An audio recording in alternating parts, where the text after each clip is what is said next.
You're watching TVC Breakfast. The Joint Admissions and Matriculation Board is not taking its fight against examination fraud lightly. It has begun a probe of credentials of applicants from 2009 till now through the use of a new biometric software. This means that persons who cheated the system to pass the Unified Tertiary Matriculation Examination to get into school and may have graduated and participated in the National Youth Service Corps will be arrested and have their certificates withdrawn. The probe will reveal pictures of people found culpable and they will be published. Now, Oludotun Shodunke, the National President, Association of Tutorial School Operators, is here with me in the studio to talk about this.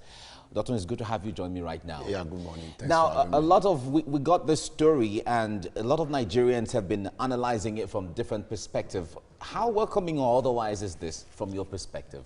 I want to speak on my perspective and the perspective of my association, the Association of Tutorial School Operators, to say that we support the JAMB registrar. Yes, fine. It's good to really curb exam malpractice and go to the deep. But the question is, one, is it possible? And if it is possible, is this the next thing to do? Why do you think it's not possible? Well, we are in Nigeria. If you are going to do such thing, then you are going to go deep. You are going to arrest father, you are going to arrest son, you are going to arrest daughter, you are going to arrest the police the law enforcement agent, and you're going to arrest so many people. Yeah, but if JAMB is saying we're ready to do it and they want to collaborate with universities, collaborate with NYC and others, shouldn't we give them the support they need? Maybe I will advise the registrar to start from 1978. Why is when that? JAMB started. Why from 10 years ago? But he may have some information, have access to some information we don't have. If there's a trend of a certain wave of exam malpractices he noticed from 2009, as the case may be, wouldn't that be a welcome idea? Well, like I said earlier on, anything that will stop exam malpractice, we are in support.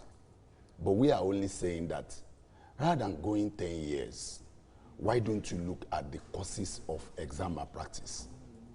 One of them is, we run tutorial center. Most of the students that are coming out from secondary school, you need to see what they are.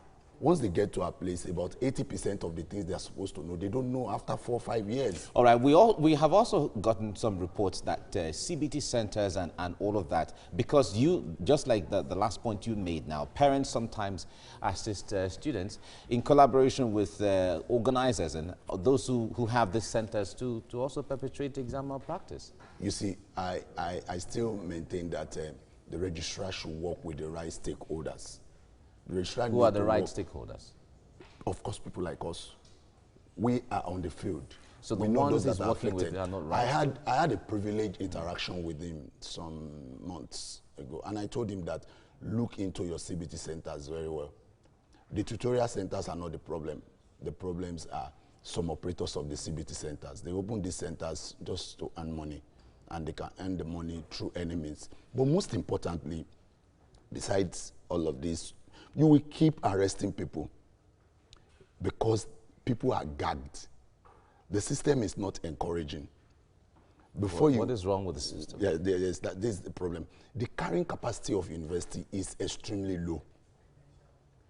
I think instead of the prof looking into 10 years ago, he should assist people to tell government that the carrying capacity is low and they should probe that fund.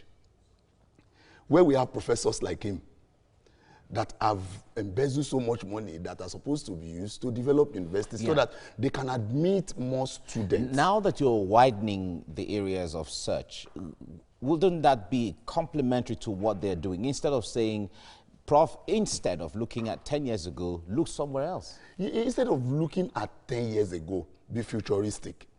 Look at how to stop this malpractice. What if he looks at this TET fund and others in addition to the 10 years ago? There is no way you can. It should start from the TET fund. It should start from the carrying capacity. If you like, look at, I said it, start probing from 1978. It won't stop malpractice because for you to gain admission today, for example, for medicine, you must score about, in a good school, you must score about 350, over 400. you must have 4 A's and at least 1 B. That's A1. Then you must also score post-JAMB, have 80% at least in post-JAMB to study medicine. And there are so many students also going above that when it comes to setting that record. I challenge those universities that are fixing the cutoff mark to bring out those students. Meanwhile, you see many students matriculating. How did they enter? Right. Senatorial list, chairman list. Okay. So the little space available for merit list is too little. All right. So people now tend to engage in exam, so much exam malpractice. Widen, increase the carrying capacity. All right. Olado Tun Shodunke, thank you so much for coming on the program. Thank you. Thank you.